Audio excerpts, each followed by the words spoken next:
Hello बच्चों, कैसे हैं आप लोग। उम्मीद है अच्छे होंगे और पढ़ाई लिखाई बढ़िया चल रही होगी। कक्षा 12 भौतिक विज्ञान की आज की क्लास में हम लोग अध्ययन करेंगे कि प्रतिरोध या प्रतिरोधकता पर ताप का क्या प्रभाव पड़ता है। यानी ताप बदलने के साथ साथ कोई हमारे पास पदार्थ है, चालक है, तो उसके प्रतिरोध पर क्या प्रभाव पड़ेगा या प्रतिरोधकता पर क्या प्रभाव पड़ेगा। क्योंकि अगर हम चालक की लंबाई या मोटाई नहीं बदल रहे हैं, केवल ताप में बदलाव कर रहे हैं, तो हम लोगों ने एक संबंध पढ़ा है ना, ये R बराबर रो यल अपॉन ए। अगर यल लंबाई है चालक की, ए उसकी मोटाई है, रो उसकी प्रतिरोधकता यानी पदार्थ का विशिष्ट प्रतिरोध है, तो उसका प्रतिरोध R इस प्रकार होगा। यानी ताप बढ़ा बदलने पर अगर रो का मान बदला है तो इसका मतलब R का मान भी बदलेगा। ठीक, फिर हम लोग एक सूत्र और पढ़े हैं, रो बराबर स्मॉल यम बटे यन ई स्क्वायर टाउ। ठीक, यहाँ पर यम क्या है, इलेक्ट्रॉन का द्रव्यमान है, स्मॉल ई क्या है, इलेक्ट्रॉन पर आवेश की मात्रा है, तो यम और ई नियतांक है। यन क्या है, मुक्त इलेक्ट्रॉनों का संख्या घनत्व है, और टाउ क्या है, श्रांत काल है। दो इलेक्ट्रॉनों के बीच में जो संघट्ट टकराने का औसत समय अंतराल है उसे हम लोग श्रांत काल कहते हैं। शुरुआत में हम लोग इसके बारे में पढ़ चुके हैं। अब इस वाले संबंध, और यहाँ पर रो क्या है, प्रतिरोधकता है। अब इस संबंध में आप गौर करिए, यम इलेक्ट्रॉन का द्रव्यमान और ई इलेक्ट्रॉन का आवेश, ये दो चीज़ें नियत हैं। इसका मतलब आप कह सकते हो कि rho proportional to 1/n tau, क्योंकि यम और ई स्क्वायर नियतांक हैं।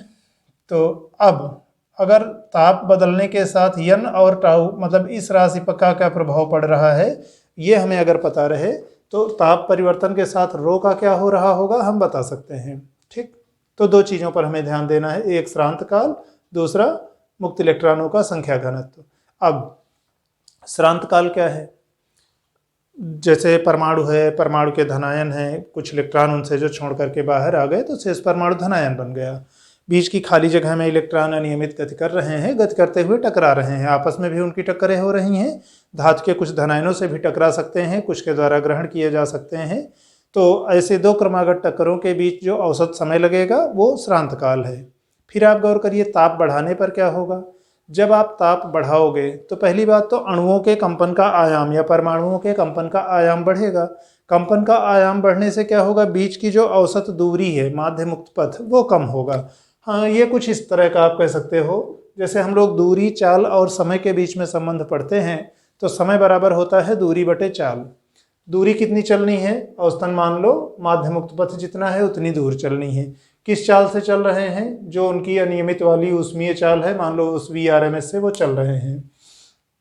ताप बढ़ाने पर क्या होगा, जैसे जैसे आप ताप का मान बढ़ाते हो तो पहली बात तो है कि लैम्डा जीरो का मान घटेगा, श्रांत का ये बीच का माध्य मुक्त पथ घटेगा। क्यों, कंपन का आयाम पहले कुछ था, अब ताप बढ़ाने पे और ज़्यादा कंपन हो रहा है, तो बीच का एक औसत जो खाली जगह है वो पहले से कम बचेगी। तो लैम्डा का मान, लैम्डा जीरो या माध्य मुक्त पथ पहले से कम होगा। ठीक, मान लो ये तीर पीछे की तरफ मतलब घटने के लिए है, आगे की तरफ मतलब बढ़ने के लिए है। और VRMS क्या होगा, ये ताप के वर्गमूल के अनुक्रमानुपाती होगा, तो इसका मतलब ये बढ़ेगा। तो अब क्या हुआ, जब जब जैसे जैसे आप ताप बढ़ा रहे हो, ये घट रहा है और चाल बढ़ रही है, दूरी घट रही है, चाल बढ़ रही है। दूरी घटने का असर क्या होगा, टाउ का मान कम होगा। चाल बढ़ने का असर क्या होगा, टाउ का मान कम होगा। यानी इस बात में कोई संदेह नहीं है कि ताप बढ़ाने पर श्रांत काल घटेगा। दोनों फैक्टर काम करेंगे, एक तो कम दूरी अब चलना है और माध्य मुक्त पथ कम हो गया है, दूसरा औसत ऊष्मीय चाल बढ़ गई है। तो कुल मिला के ताप बढ़ाने पर श्रांत काल का मान घटा। ठीक, एक फैक्टर हुआ। अब यहाँ से देखें, ताप बढ़ाने पर श्रांत काल घटा है, तो इसका मतलब इस पूरी राशि का मान, अगर यन नियत रहे, यन क्या है, मुक्त इलेक्ट्रॉन का संख्या घनत्व, अगर यह नियत रहे तो फिर ये पूरी की पूरी राशि, टाउ अगर घटा है तो यन टाउ घटेगा, यन टाउ घटेगा तो ये पूरा बढ़ेगा, इस पूरे बढ़ने का मतलब है ये बढ़ेगा, यानी प्रतिरोधकता। फिर हम लोग मुख्य रूप से तीन प्रकार के पदार्थों के बारे में बात करेंगे, चालकों के बारे में, अर्धचालकों के बारे में, और कुछ मिश्र धातुएं हैं जैसे निक्रोम है, मैंगनीन है, कांस्टेंटन है, उनके बारे में। तो मुख्य रूप से हम लोग तीन हिस्से में बात करेंगे कि क्या प्रभाव पड़ता है। अभी फिलहाल केवल इतना कि rho proportional to 1/n tau में अगर अभी n को हम नहीं ध्यान दें, केवल अगर हम टाउ की बात करें तो ये निश्चित है कि ताप बढ़ाने पर श्रांतकाल टाउ का मान घटेगा। ठीक, अब जब ये घट रहा है, अब हमारे पास दो चीज़ें होंगी। सुन लेते हैं पहले एक बार, फिर बाद में इकट्ठे लिख लेंगे। जैसे हम जब बात करते हैं चालकों की, तो चालकों में पहले से ही n का मान इतना ज़्यादा होता है कि थोड़ा सा ताप बढ़ाने पर n का मान जितना बढ़ता है, थोड़ा सा बढ़ता तो है, जितना बढ़ता है उसकी तुलना में टाउ में कमी कुछ ज़्यादा ही होती है। यानी ओवरऑल चालकों के लिए n और टाउ का गुणनफल कम हो जाता है। और ये जब कब ताप बढ़ाने पर, और जब ये कम हो जाता है तो इसका मतलब ये पूरी भिन्न बढ़ जाती है। कब? जब आप ताप का मान बढ़ा रहे हो। और इसके बढ़ जाने का मतलब है कि इसका मान बढ़ जाता है, यानी चालकों में प्रतिरोधकता ताप बढ़ाने पर बढ़ेगी। ठीक, मिश्र धातुओं में क्या होता है, वहाँ पर n और टाउ कुल मिला के वहाँ पर ऐसा है कि ये गुणनफल लगभग नियत रहता है, बहुत अधिक प्रभाव नहीं पड़ता है। तो रो का मान भी लगभग नियत रहता है, ताप बदलने के साथ बहुत ज़्यादा बदलाव नहीं होता। अर्धचालकों में क्या होता है, इसके मान में तो कमी हरदम होगी, टाउ के मान में श्रांतकाल हमेशा ताप बढ़ाने पर कम होगा। लेकिन वहाँ पर क्या है, ताप बढ़ाने पर आपके पास ढेर सारे बंध हैं जो टूटते हैं, और उन बंधों के टूटने की वजह से नए नए ढेर सारे मुक्त इलेक्ट्रॉन या मुक्त कोटर मिलते हैं। तो कुल मिला के वहाँ n के मान में वृद्धि ज़्यादा होती है, टाउ के मान में कमी थोड़ी है ताप बढ़ाने पर। ओवरऑल ये गुणनफल हमारा क्या है, बढ़ता है। और जब हर बढ़ती है तो ये पूरी भिन्न घटती है, और इसके घटने का मतलब है कि प्रतिरोधकता रो घटती है। तो ठीक है, इनके बारे में हम लोग आते हैं। थोड़ा सा जो हम लोगों ने अभी सुना है एक बार अब थोड़ा लिख लेते हैं। अब हम लोग देखते हैं कि प्रतिरोधकता पर ताप क्या का प्रभाव पड़ता है। जो अभी तक हम लोग सुन रहे थे एक बार देख लेते हैं, effect of temperature on resistivity. तो हमें पता है कि प्रतिरोधकता रो बराबर m बटे यानी स्क्वायर टाउ होती है। यहाँ स्मॉल m इलेक्ट्रॉन का द्रव्यमान है और स्मॉल e उस इलेक्ट्रॉन पर आवेश की मात्रा है, और ये दोनों नियत होते हैं। तो इनके नियत होने के कारण m और e स्क्वायर नियतांक हो जाएंगे। तो हमारा बचेगा रो प्रोपोर्शनल टू 1/n टाउ। इस रूप में हम लिख सकते हैं। n यहाँ पर क्या है, n मुक्त आवेश वाहकों, ज़्यादातर धात्विक चालकों के मामले में अधिकांश स्थितियों में हम लोग जो देखते हैं वो मुक्त इलेक्ट्रॉन होते हैं, पर ऐसा हमेशा जरूरी नहीं है कि n मुक्त इलेक्ट्रॉनों का ही संख्या घनत्व हो। फिलहाल ये हम धात्विक चालकों के लिए बात कर रहे थे। तो n मुक्त आवेश वाहकों यानी इलेक्ट्रॉनों का संख्या घनत्व है। संख्या घनत्व का मतलब एकांक आयतन में उनकी संख्या।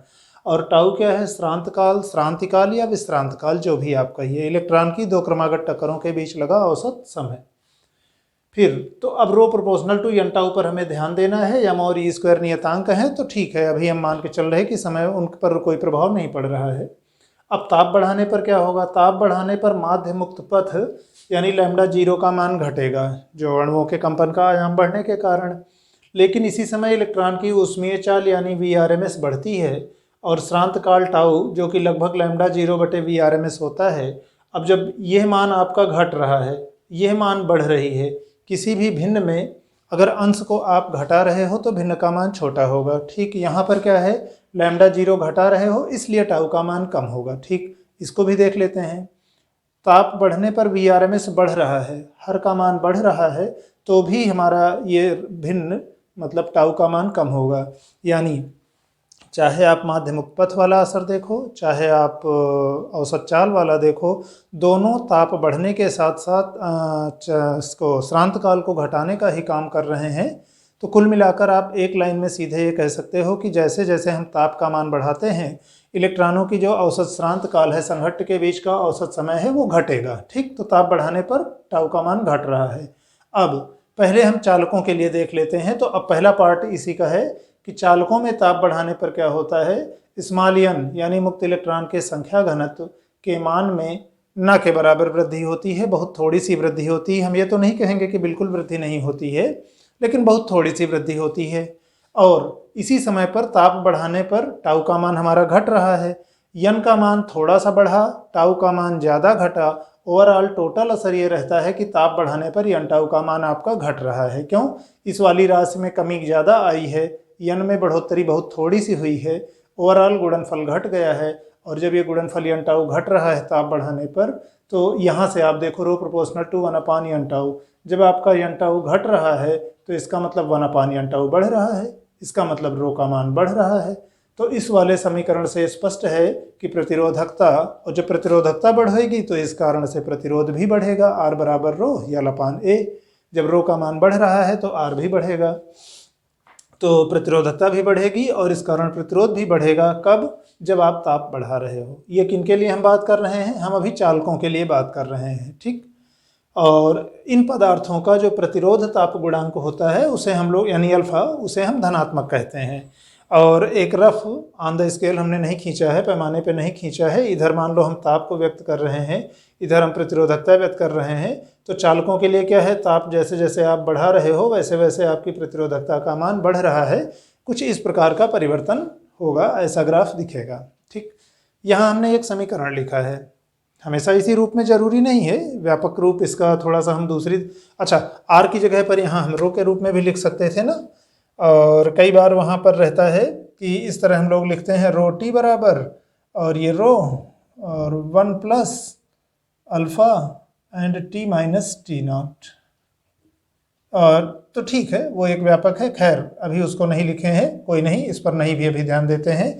संक्षेप में हम लोग केवल इतना कि मान लो 0 डिग्री सेल्सियस ताप पर प्रतिरोध R0 है, T डिग्री सेल्सियस ताप पर प्रतिरोध RT है, और अल्फ़ा प्रतिरोध ताप गुणांक है। तो RT बराबर R0 1 प्लस अल्फ़ा टी। इस समीकरण के माध्यम से हम धातुओं में, या सामान्य रूप से अधिकांश स्थितियों में मिश्र धातुओं के लिए भी कुछ ऐसे ही लागू होगा, अल्फ़ा का मान बदलता रहेगा अलग अलग पदार्थ के लिए। तो इस तरह से हम संबंध दे सकते हैं। ध्यान रहे यहाँ आर की जगह हम रो भी लिख सकते हैं, प्रतिरोधकता भी, क्योंकि चालक की लंबाई और उसकी जो मोटाई है अगर वो नियत है तो, या आर का मान रो के अनुक्रमानुपाती होगा। अब इसी वाले समीकरण से कई बार हम लोग संक्षेप में इसका प्रयोग कर लेते हैं। आप यहाँ देखिए, ब्रैकेट खोलेंगे तो R0 plus R0 alpha T हो जाएगा ना, और इस R0 को आप इधर लेके जाएंगे तो RT माइनस R0 बराबर क्या होगा, R0 अल्फ़ा टी। अल्फ़ा अगर यहाँ से देखें तो अल्फ़ा एक तरफ रहने दो, और RT माइनस R0 यानी 0 डिग्री सेल्सियस ताप पर प्रतिरोध, ये T डिग्री सेल्सियस ताप पर प्रतिरोध, यानी ताप बढ़ाने पर प्रतिरोध के मान में परिवर्तन या वृद्धि डेल्टा R हो तो अल्फ़ा बराबर डेल्टा R बटे R0 इंटू टी, ठीक। कुछ ऐसे ही ध्यान दीजिए, हम लोग जैसे ऊष्मीय प्रसार गुणांक जब पढ़ते हैं तो वहाँ रहता है ना डेल्टा L बटे L डेल्टा टी।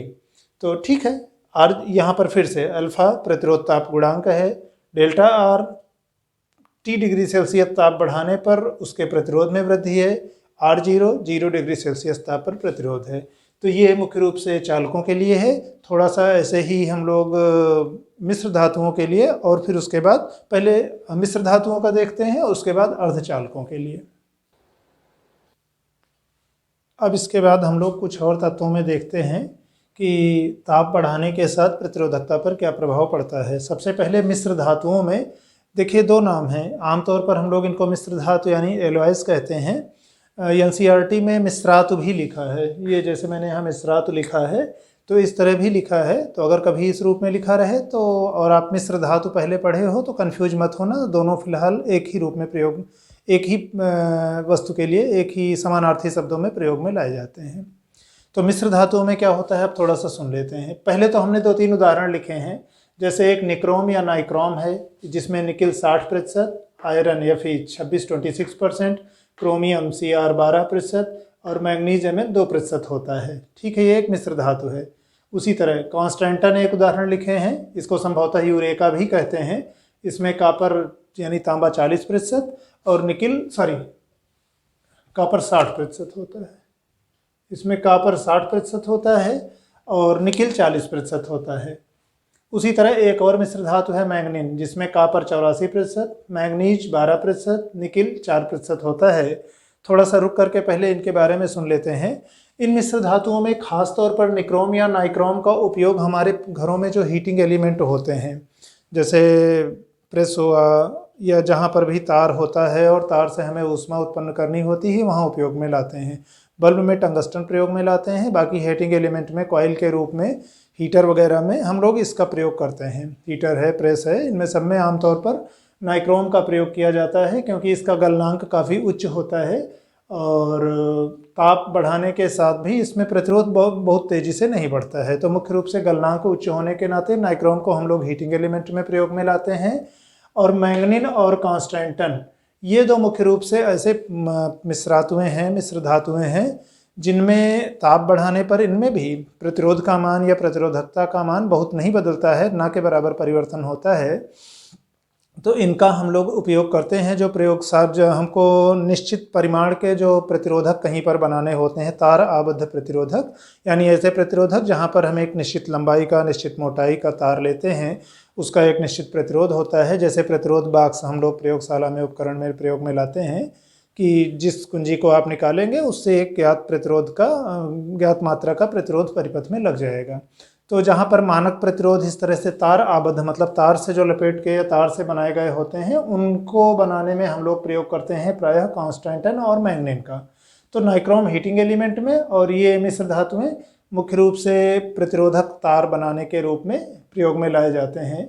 तो इन पदार्थों में क्या होता है, वैसे तो इनकी प्रतिरोधकता, ओवरऑल प्रतिरोधकता चालकों से अधिक होती है, यानी प्रतिरोध भी ज़्यादा होता है, और इनकी प्रतिरोधकता पर ताप का अधिक प्रभाव नहीं पड़ता है। आप ऐसे मान सकते हो कि ताप बढ़ाने पर, जैसे वहाँ हम लोग टाउ के मान रो प्रोपोर्शनल टू 1/n टाउ हमने कहा था, ये टाउ के मान में अगर कुछ कमी आ रही है तो यन के मान में इस हिसाब से वृद्धि होती है कि यन और टाउ का गुणनफल कुछ खास नहीं परिवर्तित होता मिश्र धातुओं के लिए। तो यहाँ पर ताप बदलने के साथ साथ प्रतिरोधकता पर कोई खास प्रभाव नहीं पड़ता है। इसलिए इसमें अगर ग्राफ खींचेंगे, ठीक है थोड़ा सा तो बढ़ रहा है, एकदम नियत नहीं है कि बिल्कुल ही नहीं बदलेगा, लेकिन धातुओं में जो ये ऐसे तेजी के साथ जा रहा था, एक्सपोनेंशियल टाइप का कर्व था, यहाँ पर उस तरह का नहीं है। लगभग सरल रेखा टाइप की प्राप्त होगी, एक समान दर से बदलाव होगा और थोड़ी ही होगी बदलाव की दर, यानी ताप बढ़ाने के साथ प्रतिरोधकता थोड़ी बदलेगी। तो सीमित वृद्धि के कारण इन पदार्थों से तार आबद्ध मानक प्रतिरोध बनाए जाते हैं। वही जो मैं प्रयोगशाला में कह रहा था कि जैसे आप प्रतिरोध बॉक्स वगैरह का प्रयोग करते हैं तो जिनसे निश्चित प्रतिरोध लगाया जाता है परिपथ में। तो ओवरऑल मिश्र धातुओं में क्या है कि इनकी प्रतिरोधकता चालकों से तो थोड़ा ज़्यादा होती है, प्रतिरोधकता, प्रतिरोध भी इस कारण ज़्यादा होता है, लेकिन इनमें एक अच्छी बात यह है कि ताप बढ़ाने के साथ साथ इनमें प्रतिरोध पर या प्रतिरोधकता पर कोई विशेष प्रभाव नहीं पड़ता है। तो एक तरह से इनके अल्फा का मान बहुत कम होता है, होता तो धनात्मक है पर बहुत कम होता है। अल्फा प्रतिरोध ताप गुणांक। फिर तीसरा हम लोग आते हैं अर्धचालकों पे। तो पहले जो लिखा है उसको पढ़ लेते हैं, फिर सुन लेते हैं। अर्धचालकों में क्या है, यहाँ ताप बढ़ाने पर सहसंयोजी बंधों के टूटने के कारण स्मॉल n के मान में पर्याप्त वृद्धि होती है। अर्धचालकों में जो पदार्थ होते हैं वो आपस में एक दूसरे से सहसंयोजी बंध से जुड़े रहते हैं। कुछ हमारे पास इलेक्ट्रॉन, कुछ बंध टूटे रहते हैं जो हम अपद्रव्य कई बार मिलाते हैं। अगर हम पीएन संधि डायोड की बात करें तो कुछ मुक्तावेश वाहक पहले से रहते हैं, जब हम ताप का मान बढ़ाते हैं तो कुछ और बंध टूटते हैं, और बंध टूटते हैं तो हमारे पास मुक्त इलेक्ट्रॉन और कोटर के रूप में कुछ और आवेश वाहक मिलते हैं। यानी यहाँ ताप बढ़ाने पर यन का मान बढ़ेगा, यन मुक्त इलेक्ट्रॉनों का या मुक्त आवेश वाहकों का संख्या घनत्व है। टाउ का मान तो वही हर जगह चलेगा कि ताप जब आप बढ़ाओगे तो श्रांतकाल घटेगा, लेकिन अर्धचालकों में क्या होता है, ताप बढ़ाने पर, ठीक है पहले देख लेते हैं, टूटने के कारण यन के मान में पर्याप्त वृद्धि होती है। यद्यपि टाउ घटता है, ताप बढ़ाने पर टाउ का मान तो घट रहा है, लेकिन कुल मिलाकर ताप बढ़ाने पर यन टाउ बढ़ता है। क्यों? यन के मान में इतना तेज वृद्धि हो रही थी कि उसने टाउ के मान में हुई कमी को एक तरह से बैलेंस कर दिया था, और बैलेंस ही नहीं किया था, उनको दबा करके अपना प्रभाव दिखा रहे हैं। तो ताप बढ़ाने पे दो चीज़ें हैं, एक टाउ का मान घट रहा है, दूसरा यन का मान बढ़ रहा है। टाउ थोड़ा सा घटा, यन का मान ज़्यादा बढ़ा। ओवरऑल यन और टाउ का गुणनफल बढ़ा, कब? ताप बढ़ाने पर। तो ताप बढ़ाने पर जब यन और टाउ का गुणनफल बढ़ा तो rho proportional to 1/n tau, n tau बढ़ा, रो उसके व्युत्क्रमानुपाती है, यन टाउ बढ़ा, रो घटेगा। यानी अर्धचालकों में ताप बढ़ाने पर प्रतिरोधकता का मान घटता है, और जब प्रतिरोधकता घटती है तो इसका मतलब प्रतिरोध भी घटेगा। और फिर हम अगर प्रतिरोध ताप गुणांक के पदों में कहें, ध्यान दीजिए हम लोगों ने एक सूत्र लिखा था कि RT बराबर R0 1 + अल्फा टी, या वहाँ से हमने लिखा था अल्फा बराबर डेल्टा R बटे R0 टी। डेल्टा R क्या है? T डिग्री सेल्सियस ताप पर प्रतिरोध माइनस 0 डिग्री सेल्सियस ताप पर प्रतिरोध। यहाँ क्या है, अगर T का मान 0 से बड़ा है यानी हम ताप बढ़ा रहे हैं, 0 डिग्री सेल्सियस पे कुछ था, हमने ताप बढ़ाया, लेकिन ताप बढ़ाने पर प्रतिरोध तो गया है घट, तो ये राशि छोटी है, ये राशि बड़ी है, यानी डेल्टा R हमारा होगा ऋणात्मक। R0 तो ऋणात्मक नहीं है, T भी ऋणात्मक नहीं है, 0 से बड़ा है, यानी इस वाले में क्या है, ताप बढ़ाने पर डेल्टा R यानी भिन्न हमारी ऋणात्मक है, तो जो हमारा अंतिम उत्तर होगा वो ऋणात्मक होगा, क्योंकि हर तो धनात्मक थी ही, इसमें ये दोनों धनात्मक हैं। तो ताप बढ़ाने पर अर्धचालकों की प्रतिरोधकता घटती है, और इसी को हम लोग दूसरे पदों में इस संबंध से अगर कहें तो इनके लिए हम कहें तो प्रतिरोध ताप गुणांक अल्फा इनके लिए ऋणात्मक होता है। और उदाहरण में इनमें जैसे सिलिकॉन है, जर्मेनियम है, ये इनके उदाहरण हैं। ग्राफ हम लोग अगर खींचें ताप और विशिष्ट प्रतिरोध या प्रतिरोधकता के बीच में, तो जैसे जैसे आप ताप बढ़ा रहे हो प्रतिरोधकता घट रही है, ये है अर्धचालकों की बात। और चौथे एक और अचालक हैं, थोड़ा सा उनके बारे में भी सुन लेते हैं। यद्यपि वो विद्युत के लिहाज से हमारे बहुत मतलब के नहीं होते, मतलब के चालन के लिहाज से नहीं होते। चालन से जहाँ बचाना चाहो, झटके से बचाना है तो वहाँ तो मतलब के होते हैं, है ना। जैसे सील्डिंग के लिए ऊपर जो कवर तार के लगा रहता है, या अभ्रक के रूप में हम लोग अलग करते हैं इंसुलेशन के लिए, तो वहाँ तो ज़रूरी हैं, बाकी चालन के लिए नहीं। चालन से बचाने के लिए कि हम उनसे विद्युत धारा से किसी स्रोत से हमसे होकर चालन न होने पाए।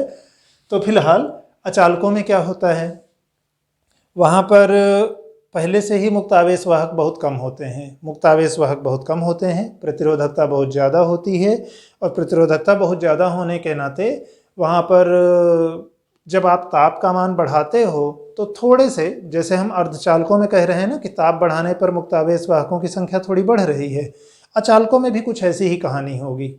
ताप बढ़ाने पर टाउ का घटना तो हर जगह जारी रहेगा, वो आप चाहे चालक कहो, अर्धचालक कहो, मिश्रात्वें कहो या अचालक कहो, लेकिन कुल मिला के यन का मान उसकी तुलना में कम बढ़ रहा, ज़्यादा बढ़ रहा, क्या हो रहा है, और बढ़े यन का मान भी सभी जगह लगभग ताप बढ़ाने पे बढ़ता ही है।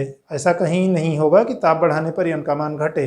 अब बस वो बढ़ने की दर कितना है, वो टाउ को बैलेंस कर पाती है कि उससे पीछे रह जाती है कि उसके आगे निकल गई, उस हिसाब से। तो अचालकों में क्या है, ताप बढ़ाने पर यन का मान थोड़ा सा तो बढ़ता ही है, और यन का मान थोड़ा बढ़ने के नाते मुक्त आवेश वाहक कुछ तो नए मिलते ही हैं, बढ़ जाते हैं, तो प्रतिरोधकता थोड़ी सी घटती है। फिर ध्यान देना, अर्धचालकों में भी ताप बढ़ाने पर प्रतिरोधकता घटी थी, अचालकों में भी ताप बढ़ाने पर थोड़ा सा तो प्रतिरोधकता घटेगी, यानी चालकता बढ़ेगी, यानी प्रतिरोध बढ़ेगा, प्रतिरोध बढ़ेगा, प्रतिरोधकता बढ़ेगी, चालकता घटेगी। तो उनका भी प्रतिरोध ताप गुणांक ऋणात्मक होगा, अचालकों का भी। तो ठीक है, अभी फिलहाल ये मुख्य रूप से था प्रतिरोधकों या प्रतिरोधों पर ताप का क्या प्रभाव पड़ता है। ध्यान दीजिए, हम लोगों ने शुरुआत की थी रो बराबर यम बटे यानी स्क्वायर टाउ से, फिर वहाँ यम और ई को हम लोगों ने नियत कह के कि यम इलेक्ट्रॉन का द्रव्यमान है, ई इलेक्ट्रॉन पर आवेश की मात्रा है, उसको नियत करके, और फिर हम लोग आगे आए थे कि rho proportional to 1/n tau, tau का मान यानी श्रांत काल, वो जैसे जैसे आप ताप का मान बढ़ाते हो वैसे वैसे उसका मान घटेगा, टाउ का मान। हाँ, फिर चालकों में क्या हुआ था, चालकों में यन के मान में बहुत थोड़ी वृद्धि हुई थी, कुल मिला के यन टाउ का मान ताप बढ़ाने पर घटा था, इसलिए रो का मान बढ़ा था। मिश्रातुओं या मिश्र धातुओं में कुछ खास बदलाव नहीं हुआ था, तो वहाँ पर ताप बढ़ाने पर प्रतिरोधकता थोड़ी सी तो बढ़ती है, लेकिन बहुत ज़्यादा नहीं बढ़ती, चालू उतना नहीं बढ़ती जितना चालकों में बढ़ती है। फिर तीसरा वर्ग हम लोगों ने पढ़ा था अर्धचालकों का, जहाँ पर हमारे यन का मान बहुत ज़्यादा बढ़ता है ताप बढ़ाने पर, और यन टाउ का मान कुल मिलाकर बढ़ता है, इसलिए रो घटता है। ताप बढ़ाने पर प्रतिरोधकता घटती है अर्धचालकों में, और उनका प्रतिरोध ताप गुणांक ऋणात्मक होता है। कुछ ऐसी ही कहानी होती है अचालकों में भी। वहाँ क्या है, चूँकि पहले कम ताप पर हमारे पास बहुत कम मुक्त आवेश वाहक हैं, ताप बढ़ाने पर यन का मान कुछ बढ़ा है तेज़ी से, और तो थोड़ा सा उनकी भी प्रतिरोधकता घटती है, उनकी भी प्रतिरोधकता ताप बढ़ाने पर घटती है, और तो उनका भी प्रतिरोध ताप गुणांक ऋणात्मक होता है। एक सवाल इस पर लगाने की कोशिश करते हैं इस तरह, RT बराबर R0 1 + αT पर। एक प्रश्न देख लेते हैं, NCERT का है। सिल्वर के किसी तार का 27.5 डिग्री सेल्सियस ताप पर प्रतिरोध 2.1 ओम और 100 डिग्री सेल्सियस ताप पर प्रतिरोध 2.7 ओम है। सिल्वर का प्रतिरोधकता ताप गुणांक ज्ञात कीजिए, यानी प्रतिरोध ताप गुणांक या प्रतिरोधकता ताप गुणांक। क्या क्या दिया है, एक ताप दिया है, उस पर प्रतिरोध दिया है, दूसरा ताप दिया है, दूसरे पर प्रतिरोध दिया है। हम लोगों ने वैसे एक लिखा था जो सूत्र RT बराबर R0 1 + αT, तो वहाँ पर हमने पहले वाले ताप को 0 मान लिया था। ज़्यादातर स्थितियों में वैसा रहता है, पर अगर पहला वाला भी 0 ना हो तो हम कैसे करेंगे उसको हम इस सवाल से ध्यान से देख लेंगे। अभी फिलहाल प्रतीक रूप में पहला ताप कितना है 27.5, उस समय प्रतिरोध R1 2.1 ओम, दूसरा ताप T2 100 डिग्री सेल्सियस, उस समय प्रतिरोध R2 2.7 ओम। प्रतिरोधकता ताप गुणांक यानी अल्फा निकालना है। ठीक, वहाँ हमने लिखा था RT बराबर R0 1 plus alpha T. T का मतलब T2 माइनस T1 जब आप करोगे तो T माइनस 0 करोगे तो वहाँ T आ जाता था। उससे थोड़ा ज़्यादा व्यापक सूत्र ये वाला है कि अगर T1 ताप पर प्रतिरोध R1 है, T2 ताप पर प्रतिरोध R2 है, तो R2 बराबर R1 ब्रैकेट में 1 plus alpha T2 minus T1। यहाँ T1 की जगह 0 रख दो तो ठीक है, ये पद चला गया। T2 की जगह T रख दो, यहाँ R0। तो खैर अभी हम इसी का उपयोग करेंगे। R1 से गुणा किए R1 plus R1 alpha T2 minus T1, R2 minus R1 एक तरफ चला गया, R1 से हमने इधर भाग दे दिया, तो अल्फा बराबर मतलब ये पद एक तरफ छोड़ लो, R2 माइनस R1 उधर चला गया, अल्फा अब इधर रहने दो, R1 और T2 माइनस T1 भाग में चला जाएगा। तो यही है R2 minus R1, R1 T2 minus T1। ध्यान देना हम लोगों ने एक सूत्र लिखा था ना, अल्फा बराबर डेल्टा R बटे R डेल्टा T। वैसे वहाँ हमने R0 कहा था 0 के लिए। उससे यहाँ देखें तो डेल्टा R क्या है, प्रतिरोध में परिवर्तन R2 minus R1, delta T क्या है, ताप में परिवर्तन T2 माइनस T1। ठीक है, R की जगह पर यहाँ हमारा R1 हो जाएगा, है ना। तो हम इसको भी सीधे लगा सकते थे। अगर ये ना ध्यान में रहता तो ये तो फिर सामान्य सूत्र है ही है, ज़्यादा अच्छा है कि यहीं से शुरू करते हैं ना। बाकी ठीक है, अन्य गणनाओं के लिए शॉर्टकट है, देख सकते हैं। यहाँ पर कई बार R0 भी लिखा रहता है, नहीं R0 है तो फिर ये R1 हो जाएगा, जैसे इस वाले सवाल के लिहाज से। बस मान रख दिया हमने R2 का मान, R1 का मान, ये दोनों ओम में है। R1 ओम में है और T2 minus T1 degree Celsius में, तो यहाँ मात्रक ओम, यहाँ ohm into degree Celsius, Om Om समझ लीजिए कैंसिल आउट, डिग्री सेल्सियस बटा में नीचे बचा है तो प्रति डिग्री सेल्सियस। सरल कर लिए, ये उत्तर आया और यही अल्फा हमारा प्रतिरोधकता ताप गुणांक हुआ। आज के लिए अभी केवल इसमें इतना ही। धन्यवाद।